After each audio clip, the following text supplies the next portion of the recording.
Bonjour et shalom à tous. Cela fait du bien de pouvoir partager encore ensemble un moment dans les Saintes Écritures. Et nous allons continuer sans tarder là où nous sommes arrêtés la dernière fois. Et notre texte principal, juste à titre de rappel, c'est celui de Apocalypse 3, le verset 20. Là où il est écrit, « Voici, je me tiens à la porte et je frappe.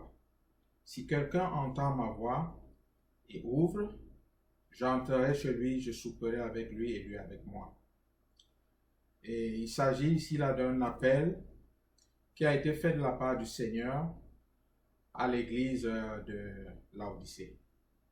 En passant, j'aimerais rappeler que des lettres spécifiques de la part du Seigneur Jésus-Christ avaient été envoyées à 7 églises spécifiques qui représentent aussi 7 dispensations bien précises, lesquelles dispensations, c'est-à-dire en termes de caractère, peuvent se retrouver dans l'église dans laquelle nous sommes, dans la dispensation dans laquelle nous sommes, qui, je crois fermement, est celle de l'église de Laodicée. Parce que nous sommes vraiment à voir tout ce qui se passe autour de nous, à examiner notre chronomètre prophétique, nous nous rendons compte que nous sommes vraiment à la fin des temps. Cela veut dire que nous vivons l'époque de la dernière église. J'aimerais citer ces différentes églises. Il s'agit de l'église d'Éphèse, de Smyrne, de Pergame, de Thyatire, de Sardes, de Philadelphie et enfin celle de Laodicée.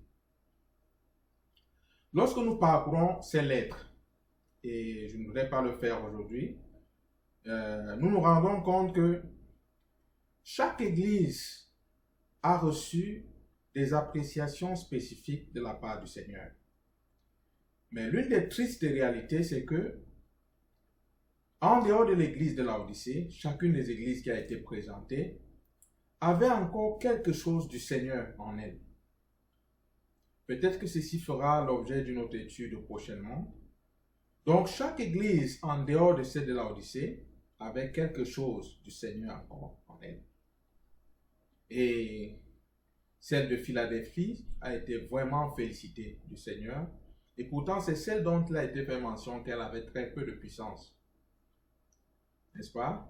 Cela semble un peu paradoxal, compte tenu du monde dans lequel nous vivons, où les forces des ténèbres s'agitent de part et d'autre. Une église qui avait peu de puissance puisse être celle qui est choisie, qui a été désignée par le Seigneur comme un certain exemple. Vous savez, quand je lisais ces lettres, à un moment donné, cela m'a rappelé mon enfance, quand nous étions à l'école primaire. Quand la période de la remise des bulletins arrivait, les uns et les autres, nous avons un peu comme une espèce d'angoisse. Parce que les résultats n'étaient pas faits comme je le remarque sous ces cieux-ci, là où je me trouve. Mais on lisait les résultats publiquement. Tous étaient rassemblés dans un même lieu et puis on lisait les résultats, chacun entendait sa moyenne, le public aussi. Oh mon Dieu! Vous pouvez vous imaginer à quoi ça ressemblait. Bon ben, le Seigneur par rapport à ces 7 églises a donné une appréciation claire qu'il a tenu à ce que l'apôtre Jean puisse consigner dans le livre que nous lisons aujourd'hui, celui de l'Apocalypse. Ouais, nous savons donc l'appréciation de chacune de ces églises. Et en lisant ces appréciations, je suis persuadé que chaque chrétien digne de ce nom peut s'identifier au moins à une d'entre elles. Mais ce qui va faire l'objet de notre entretien aujourd'hui, notre discours aujourd'hui, si je peux l'appeler ainsi, je l'ai intitulé « Le portier ». Vous savez, la fois dernière, nous avons dit que Jésus avait choisi de revenir dans son église en employant la voie légale, la voie que lui-même avait établie. Cela veut dire en passant par la porte. Il a précisé que ce sont les brigands qui utilisent d'autres voies, d'autres chemins pour entrer dans l'église. Et j'avais un peu hésité quant à vouloir parler du portier, mais je pense que c'est important. Parce que c'est un détail sur lequel le Seigneur Jésus-Christ est revenu très vivement dans le livre de Jean, le chapitre 10. Je vous conseille, bien aimé, de prendre un peu de temps et lire ce chapitre. Je sais que vous l'avez lu plusieurs fois. Peut-être que cette fois-ci, en lisant, prêtez un peu attention au caractère de Jésus-Christ dans ce passage en tant que la porte, n'est-ce pas? Et je crois que nous allons aborder quelques points tout à l'heure. Donc, j'aimerais dire ceci. Lorsqu'on parle de portier, n'est-ce pas? Parce que Jésus se tient à la porte et il frappe. Dans le livre de Jean, parlant du bon berger dans les versets 1 et 2, il dit que le portier ouvre la porte au bon berger qui choisit les brebis qui sont siennes et qui avance à la tête de ces brebis qui le suivent. Et il dit que les brebis ne suivront pas la voie d'un étranger. Mais il y a un détail. Il dit que le portier lui ouvre la porte. C'est-à-dire ouvre la porte au bon berger. Ou bien au berger. Bon, maintenant, lorsque nous parlons de portier, nous allons nous rendre compte qu'il y a deux niveaux. Du moins, c'est ce que j'ai trouvé. Je vais m'efforcer de pouvoir présenter ces deux niveaux, espérant que ceci pourra édifier les uns et les autres d'une manière ou d'une autre. Nous allons donc commencer. Au niveau du temple, en tant que congrégation des saints, dans une localité, il y a un portier. Ça, c'est le premier niveau. Le dirigeant, le responsable d'une congrégation, l'intendant à qui le Seigneur confie ses brebis, représente le premier niveau de portier. Retenez bien que je suis en train de parler de l'intendant. Et je disais la fois dernière que, en tant que dirigeant de communauté, nous avons reçu du Seigneur une tâche, celle de prendre soin de ses brebis. Cela veut dire que les brebis ne sont pas les nôtres.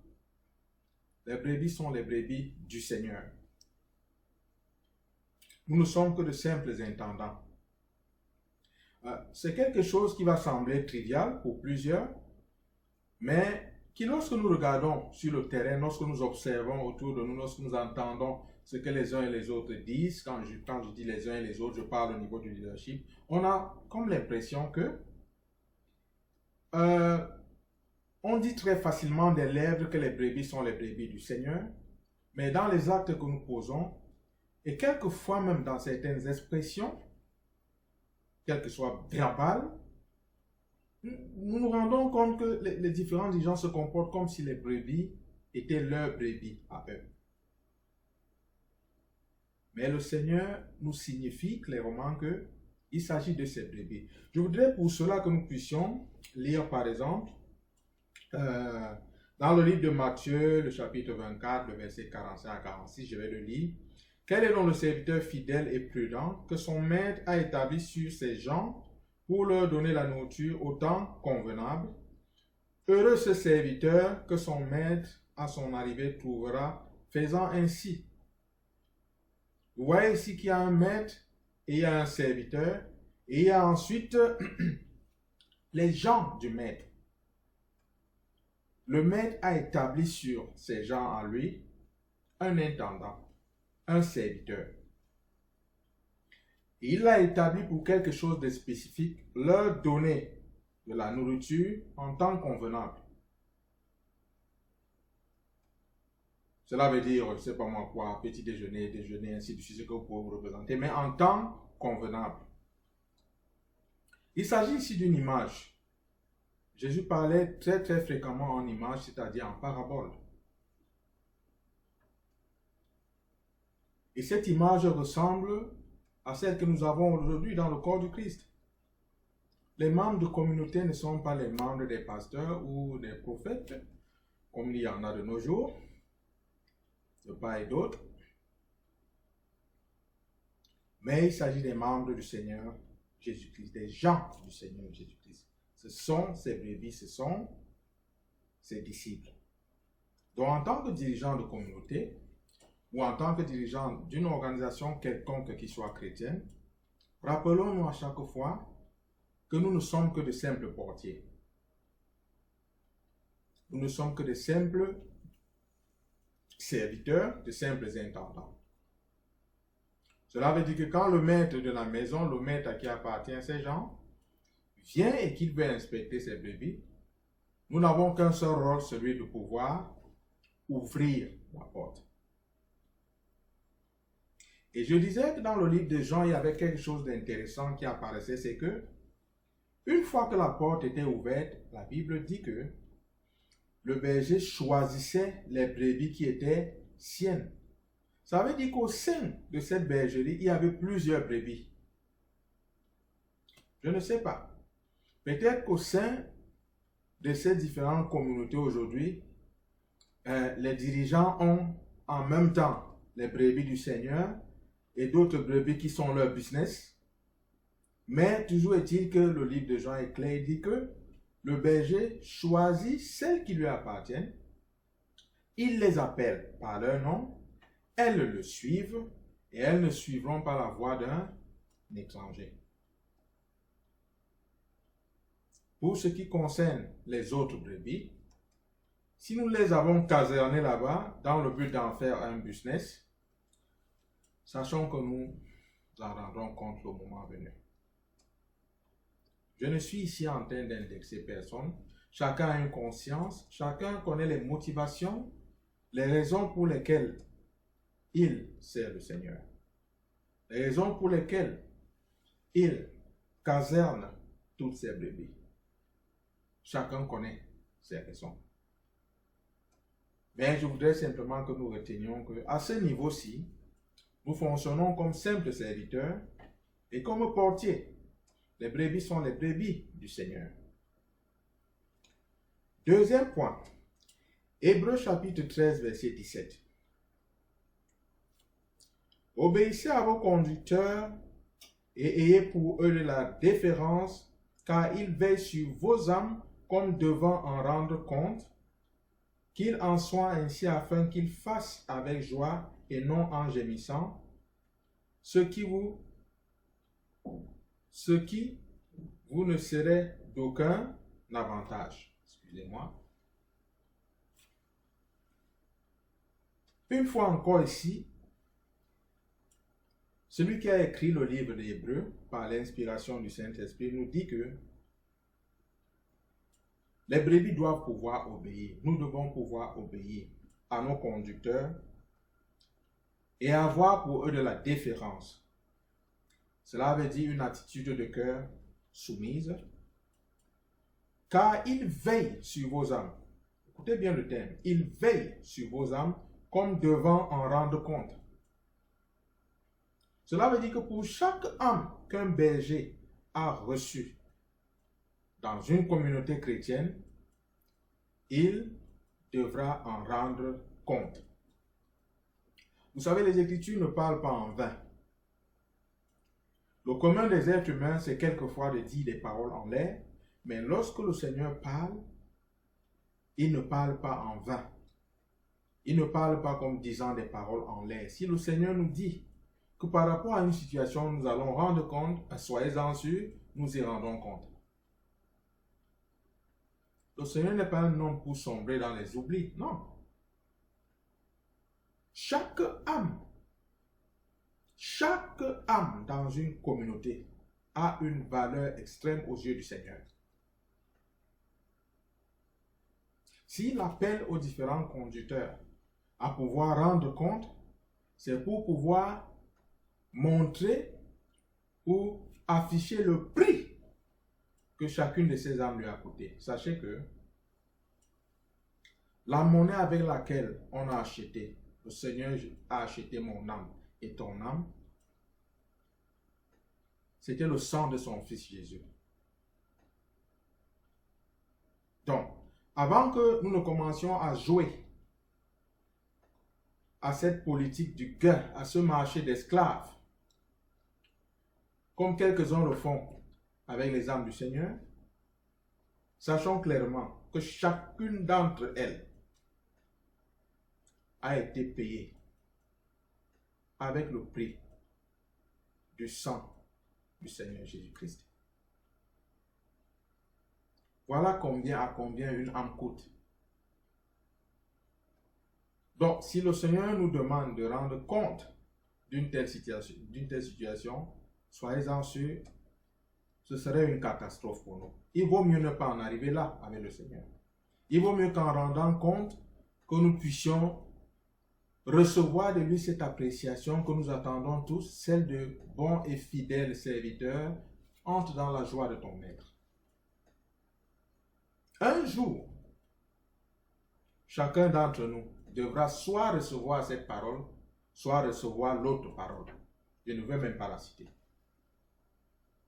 Entre dans la joie de ton maître, bon et fidèle serviteur.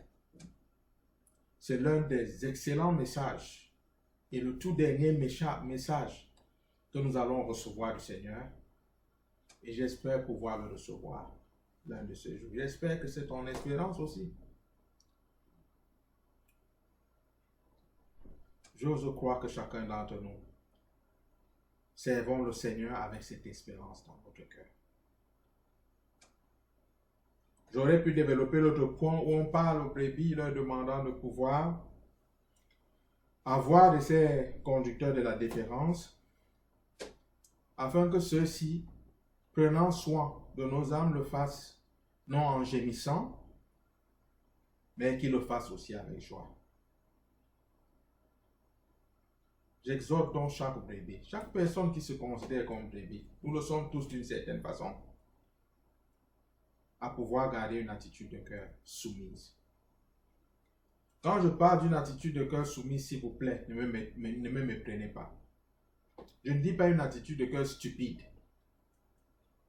Une attitude de cœur soumise veut aussi dire que, en tant que brebis, nous devons être ancrés dans la parole de Dieu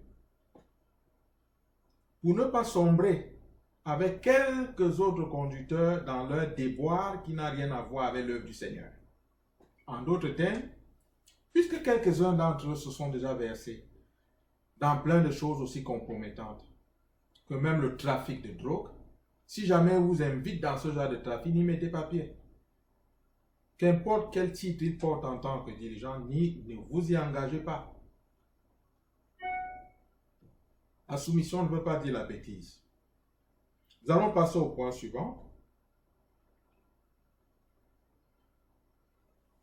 Le deuxième niveau, il y a beaucoup de choses à dire au premier niveau. Il y a beaucoup de versets à partager. Je me suis limité sur ces deux textes, celui de Matthieu et celui des Hébreux. Vous pouvez en trouver plusieurs autres, mais je voudrais passer à l'autre niveau parce que je veux m'assurer que notre entretien d'aujourd'hui dure au maximum une trentaine de minutes pour ne pas vous fatiguer. Les jours viendront où nous pourrons avoir des discours sur 1, 2, 3 heures de temps, mais pour l'instant, passons quelques temps juste dans ces réflexions qui nous interpellent et qui souhaitent pouvoir nous rapprocher davantage du Seigneur en lui donnant un service qu'il agrée. Deuxième niveau. Le deuxième niveau se situe au niveau du temple en tant qu'individu. Le premier niveau, c'était temple en tant que congrégation. Le deuxième niveau, c'est temple en tant qu'individu. Cela veut dire le Saint lui-même, qui est le temple du Saint-Esprit. Chacun d'entre nous, en tant que croyant en Jésus-Christ, en tant que personne née de nouveau, en tant que personne séparée du monde et vivant pour Dieu, nous sommes le temple du Saint-Esprit. Luc, le chapitre 21, le verset 34 à 35, dit que « Prenez garde à vous-même de craindre que vos cœurs ne s'appesantissent par les excès du manger et du boire et par les soucis de la vie, et que ce jour ne vienne sur vous à l'improviste, car il viendra comme un filet sur tous ceux qui habitent sur la face de toute la terre. » J'aimerais rentrer au verset 34. Prenez garde à vous-même de craindre que vos cœurs ne s'appesantissent. Le Seigneur Jésus-Christ, tout au long de ses enseignements auprès de ses disciples, a mis un accent important sur le cœur de chaque disciple. Ici, là, spécifiquement, on fait mention du fait que le cœur de chaque personne y compris les disciples, a cette capacité de pouvoir s'appesantir si jamais ceux-ci se versent dans les excès de manger et de boire. Cela veut dire que si ceux-ci, par rapport à leur foi, s'assoupissent. Lorsque le Seigneur parle de nous et des temps que nous sommes en train de vivre, il nous appelle à être en éveil, à rester éveillé. Comme une épouse qui attend son époux, à rester éveillé, à ne pas s'endormir. Or, les excès de table, les excès de manger et de boire ont cette caractéristique d'appesantir l'homme. Ce n'est qu'évident, n'est-ce pas? Je vous mets au défi. Espérons peut-être que vous avez fait un programme de pouvoir prier dans 3 heures de temps, de vous donner dans la prière. Et que, immédiatement après avoir établi ce programme, on vient vous servir un très grand repas et beaucoup de désaltération. Et que vous vous mettiez à table et que vous mangez vraiment à satiété et que vous buviez vraiment à votre soif, je vous assure, ce programme de prière que vous aviez établi, oubliez-le. Pensez à un autre jour. Parce qu'une fois que la chair est suffisamment satisfaite, ce qui lui reste, c'est de se boire, s'endormir. Cette chose peut se transposer spirituellement. Ce qui vous affecte physiquement peut vous affecter spirituellement. Si vous poursuivez un tel rythme de vie, jour après jour, jour après jour, vous vous rendez compte que vous avez passé une semaine sans prier. Une semaine sans étudier la parole.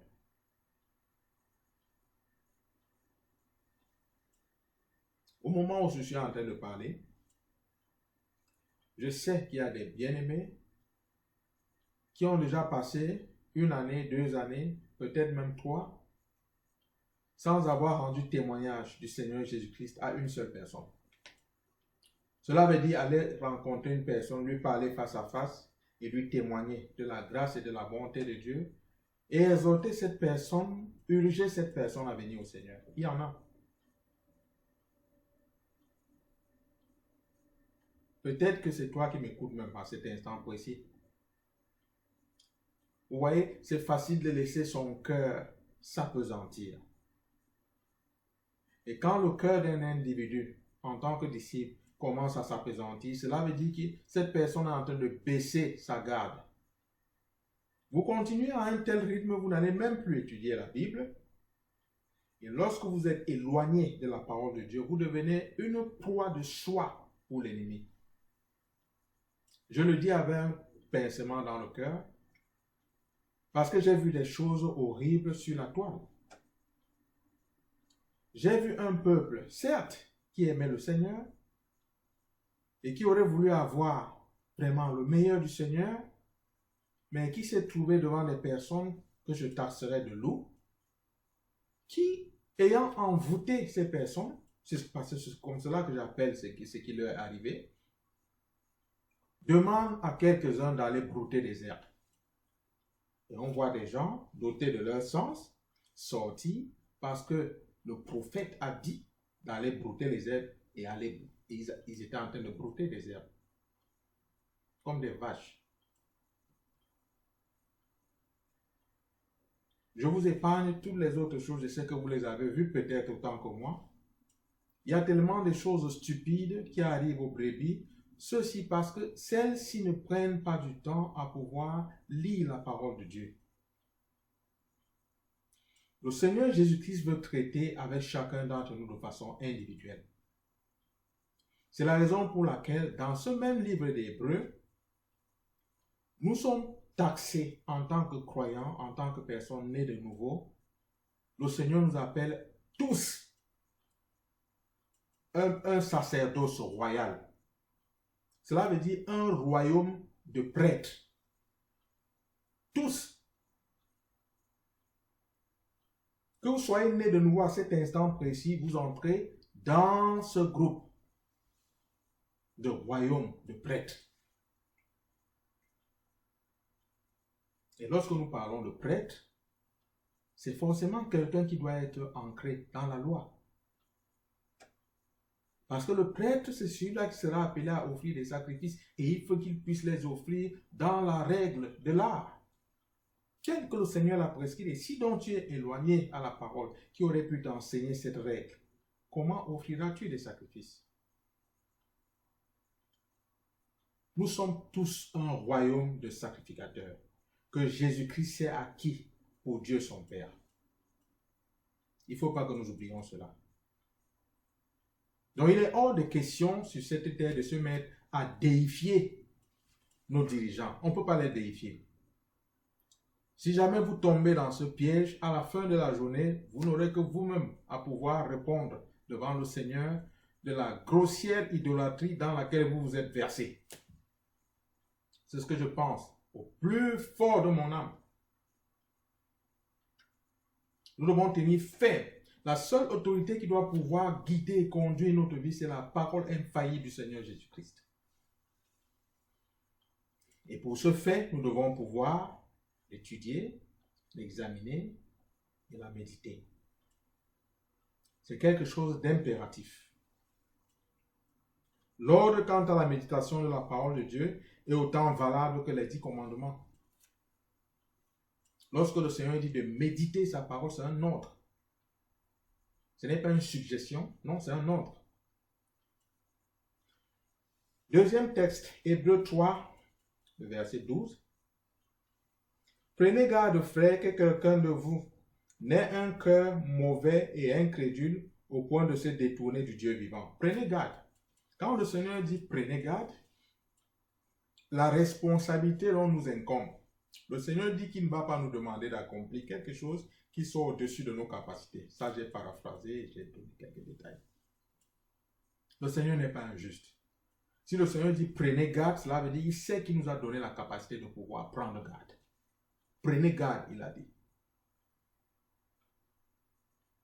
Donc nous avons pour responsabilité d'être, avec la parole de Dieu que nous avons, les portiers de notre cœur. Prenez garde, il s'agit de prenez garde.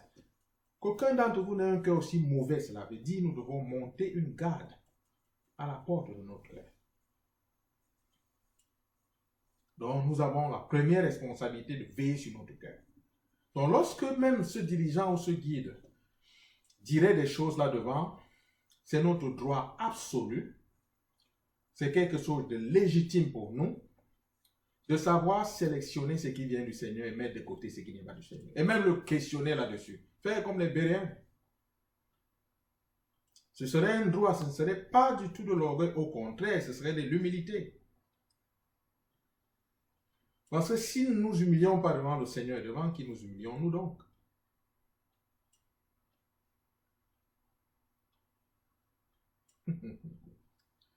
Je vais paraître un peu étrange pour quelques-uns, mais c'est ce que je crois parce que c'est ce que la parole de Dieu dit. N'est-ce pas? J'ai vu des gens sur le coup de tête d'une prophétie, je ne sais pas d'où elle venait, parce que de nos jours, il y en a des prophètes de tous bords. 2 temps, 3 mouvements, quelqu'un est devenu prophète. 2 temps, il y en a tellement maintenant, je ne sais même plus s'il y a des pasteurs. Ou bien peut-être que c'est, comme je le disais dans l'une de mes vidéos, peut-être que c'est la prière de Moïse qui a été exaucée, dans laquelle il souhaitait que tout le peuple d'Israël puisse prophétiser. Ah, mais c'est vraiment terrible. Il y a des prophètes de tous bords aujourd'hui où tu ne connais ni leur message en tant que prophète, ni de qui ils tiennent ces messages. Tout ce que j'entends, c'est que je vois, et on raconte les choses sur la grame et on va écouter. Chaque chaman peut faire ce que vous faites là. Arrêtez d'abrutir le peuple de Dieu. Si jamais vous êtes prophète, présentez votre message et ne dites au peuple de Dieu que ce que Dieu vous a dit. Cessez de voir les choses inutiles, ces cauchemars-là.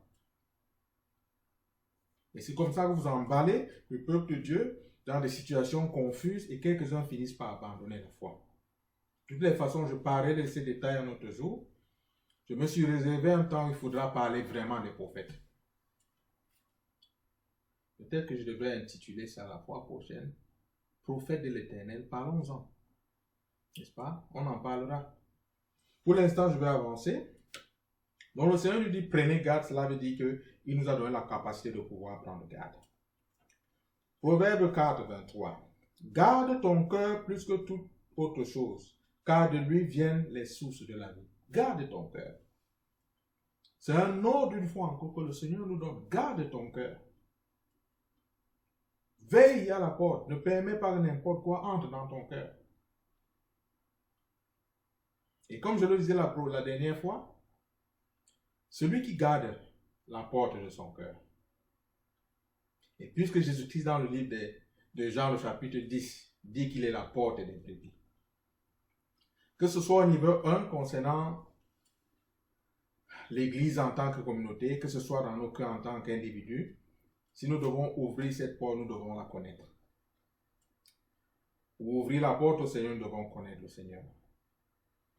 Donc, garde ton cœur plus que toute chose, car de lui viennent les sources de la vie. Troisième texte, Psaume 119, verset 11. Je sais ta parole dans mon cœur, afin de ne pas pécher contre toi. Chaque saint a donc pour responsabilité de connaître la voie du Seigneur Jésus-Christ. Et l'une des voies par excellence, c'est de développer une intimité avec la parole de Dieu. La méditation et mise en pratique surtout. C'est qui lui donnera le discernement. Le discernement vient d'une chose, de la méditation de la parole de Dieu et de la mise en pratique de cette parole. Lorsque l'on commence à expérimenter la parole de Dieu, on acquiert du discernement. On apprend à discerner ce qui vient de Dieu et ce qui ne vient pas de Dieu.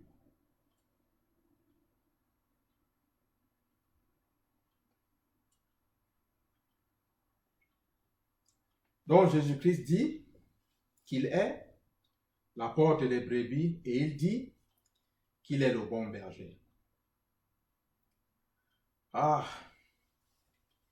Vous savez, je vais bientôt m'arrêter. J'ai décidé de vous laisser, de vous donner que 30 minutes de ce temps, c'est pour ne pas vous tirer de long en large. Mais j'aimerais dire ceci avant qu'on ne se quitte peut-être. Et ceci sera seulement juste une parenthèse.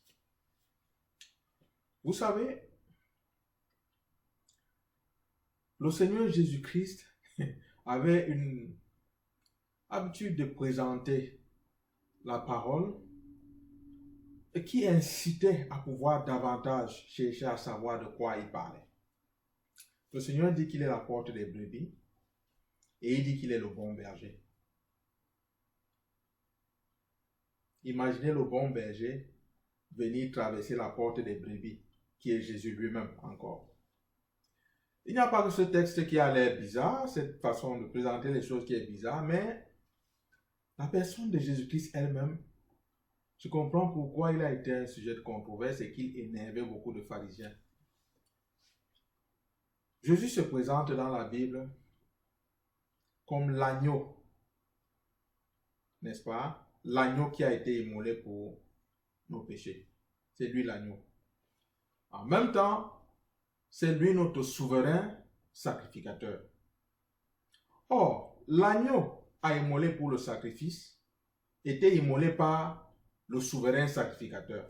Donc nous voyons en même temps que ici, Jésus-Christ est en même temps l'agneau et en même temps le souverain sacrificateur. Bon, peut-être que ça ne dit encore rien à présent pour quelques-uns, mais imaginez donc le moment ou bien le temps T de la présentation de ce sacrifice.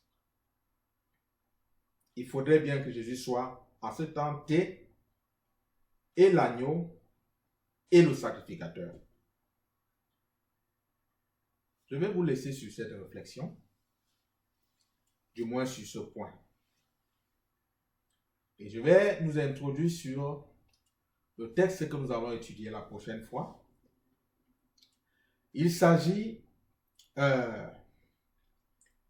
des détails que le Seigneur donne sur cette église de Laodicée, qui se vante d'être riche, de s'être enrichi et de n'avoir besoin de rien. Le Seigneur lui dit que tu ne sais pas que tu es malheureux et que tu es misérable. Il y a un mot grec pour parler de malheureux. Je vais essayer de le lire autant que je peux. C'est taleporos, T-A-L-A-I-P-O, avec une barre dessus R-O-S. Et misérable, c'est eleinos, E-L-E-E-I-N-O-S. Je ne voudrais pas entrer dans ce jargon qui, de mon point de vue, semble un peu barbare, mais j'aimerais tout simplement dire que lorsque le Seigneur utilise ces mots, il les choisit de manière prudente. Il déclare ces mots à dessein. Vous verrez quand vous allez examiner ces deux mots que misérable apparaît un peu comme le superlatif de malheureux.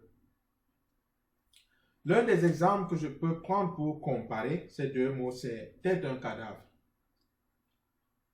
Lorsque quelqu'un vient de mourir à cet instant, il peut encore être touché, on peut le toucher, ainsi de suite. Mais si on le laisse exposer, pendant une semaine, il commence à se décomposer. Donc, lorsqu'on parle de misérable, c'est cet état de putréfaction de quelqu'un qui était mort comme malheureux. Maintenant, il est misérable, putréfaction. C'est comme ça que le Seigneur compare l'église de Laodicée. Je vais vous laisser ici, on en parlera prochainement. Puisse le Seigneur vous bénir abondamment. Je parlais à l'église et je voudrais maintenant m'adresser en 2 minutes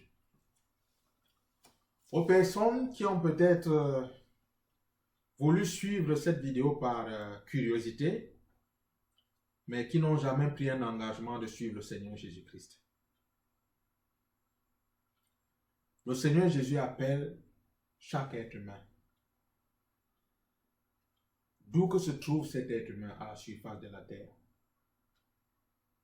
à pouvoir venir à lui et à pouvoir lui donner son fardeau. Si tu es un être humain, alors tu as un fardeau. Qu'importe quelle façade tu peux présenter au monde, je sais que tu as un fardeau. Le Seigneur Jésus veut prendre ce fardeau. C'est un fardeau qui ne peut pas être comblé par l'argent, qui ne peut pas être comblé par quelques autres amours ou bien quelques autres choses que ce soit à la surface de cette terre. C'est un vide que seul Dieu peut combler. Et Dieu comble ce vide par la personne qu'il a choisie, c'est-à-dire Jésus-Christ. La seule qui a été prête à donner sa vie pour pouvoir sauver l'espèce humaine. Pour l'instant, le langage que j'emploie peut peut-être sembler barbare, mais c'est un peu ça aussi la folie de l'évangile. C'est quelque chose qui est fou aux yeux des êtres humains, mais qui représente la sagesse de Dieu elle-même. Le Seigneur Jésus déclare, « Venez à moi, vous tous qui êtes fatigués et chargés, et je vous donnerai du repos. » Le Seigneur veut te donner du repos. Quel que soit ce que tu as commis de mal et qui te tourmente, tu n'arrives pas à dormir, tu n'arrives pas à réfléchir, tu as caché toutes ces choses de tout ton entourage. Toi seul peut-être le sais, peut-être même que tu as fait taire les personnes qui le savaient. Soit avec de l'argent, soit peut-être en les aiguillant. Mais le Seigneur ne t'appelle pas pour t'accuser. Il ne t'appelle pas non plus pour mettre tout ce que tu as fait en plein jour. Il voudrait traiter cette affaire-là entre toi et lui. Et il voudrait te pardonner et te donner la paix. Ce n'est pas une paix comme la paix que le monde peut donner, que l'ONU peut donner, des paix éphémères qui n'ont aucun sens. Je parle ici de cette paix intérieure qui te fera avoir ce sommeil-là doux, comme le sommeil d'un bébé, ce que nous appelons le sommeil du juste. Mais cela revient à toi.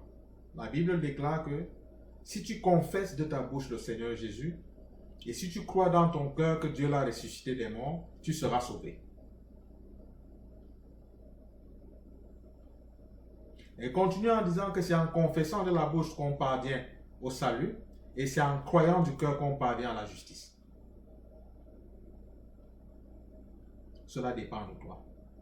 Tu n'as besoin ni d'un pasteur, ni d'un apôtre, ni d'un prophète, ni de qui que ce soit pour pouvoir venir à Jésus. Dans ta chambre, là où tu te trouves, dans cet avion dans lequel tu te trouves, dans cette voiture dans laquelle tu te trouves, partout où tu te trouves, là où tu es, tu peux fléchir tes genoux devant Jésus-Christ, incliner ton cœur devant lui, lui parler de cette situation qui t'embarrasse, lui lancer un défi, lui dire que si jamais il est réel, tel que Franck t'a parlé là aujourd'hui, que si jamais il est réel, qu'il se manifeste en toi, qu'il te pardonne. Il le fera. Il y a des milliers et des milliers de témoignages dans le monde entier, des personnes vivant à des pôles extrêmes du monde, mais qui te diront le même témoignage, la même chose qui s'est produite dans leur vie. Si le Seigneur Jésus-Christ a pu changer quelqu'un comme moi, il peut changer tout le monde. Et chaque personne qui a cru en Jésus-Christ te dira la même chose. Seigneur, je prie pour la décision que chaque personne va prendre maintenant. Je prie que tu les gardes. Je prie que ce qui va sortir de leur bouche vienne du fond de leur cœur et que tu te manifestes à elles, Seigneur, au nom de Jésus. Amen.